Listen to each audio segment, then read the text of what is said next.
When I get the chance, one of the things that I really enjoy doing is getting a great cup of coffee, sitting down and looking through pictures. Pictures are great because they tell a story. They freeze time and capture events into memories that can live through the picture. My wife loves to do the scrapbooking stuff where she takes pictures of our kids and their experiences and then packages them creatively into a story. It's just fun to look and remember. And some of my favorite pictures, though, are the ones from way back in the day. Pictures of when I was a kid. And I recently got some of those pictures from my mom, and it's just crazy to look back and think that's how I used to be. And occasionally, I'll come across an old picture of my parents' friends that reminds me of how good God is.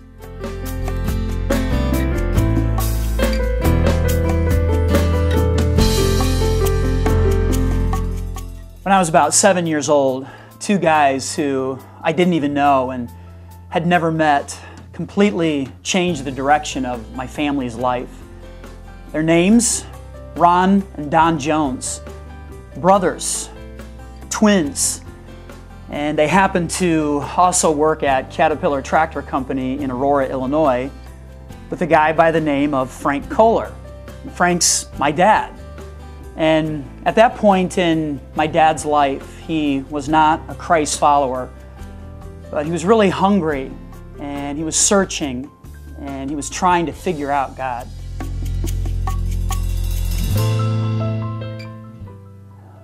I can remember my dad sitting at the kitchen table and just reading this enormous Bible. The thing was just huge, and it was green in color and had this really poofy cover on it and kind of a strange picture of Jesus on the front. And my dad would just open it up, and he started with page 1 and was just going to read through the whole thing, cover to cover. And I can remember it like it was yesterday. My dad was sitting there, and he had his can of beer right about here and just this enormous Bible. And he was reading it very intently and concentrating, just trying to figure out who God was.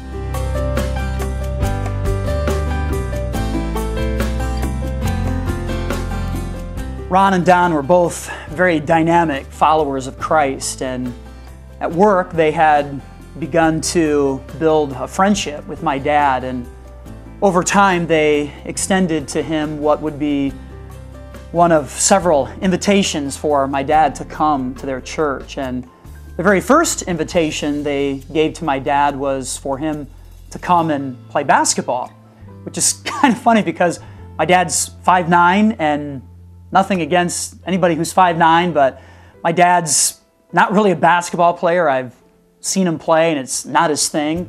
He was kind of a wrestler. But that invitation was so not about basketball. It was about my dad coming and seeing other people whose lives had been changed and transformed. And over time, we started a journey where we went to church as a family, and my dad was so hooked, and he just loved it. He loved the community, and he loved the teachings. And over time, my dad and my mom and my sister and me all embraced the leadership and the forgiveness of Jesus.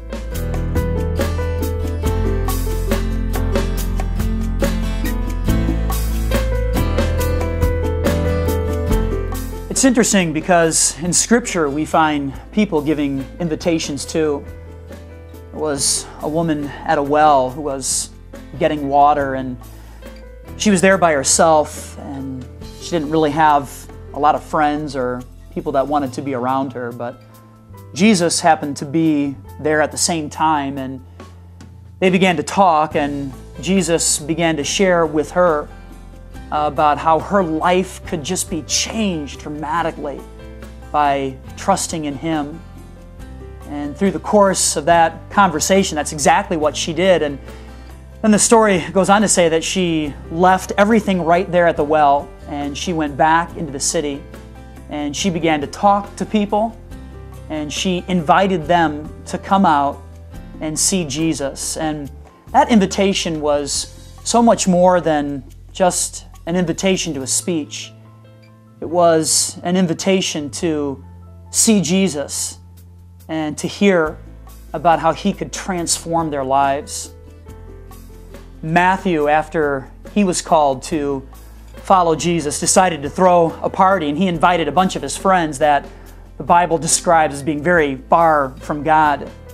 And he didn't just invite them so they could come to a party and have a good time. That invitation was more about sitting across the table from Jesus, somebody who could change their lives.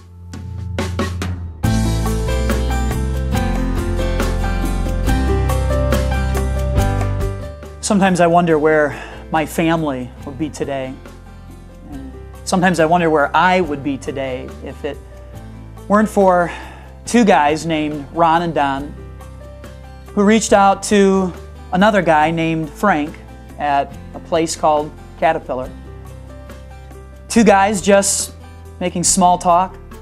I don't think so.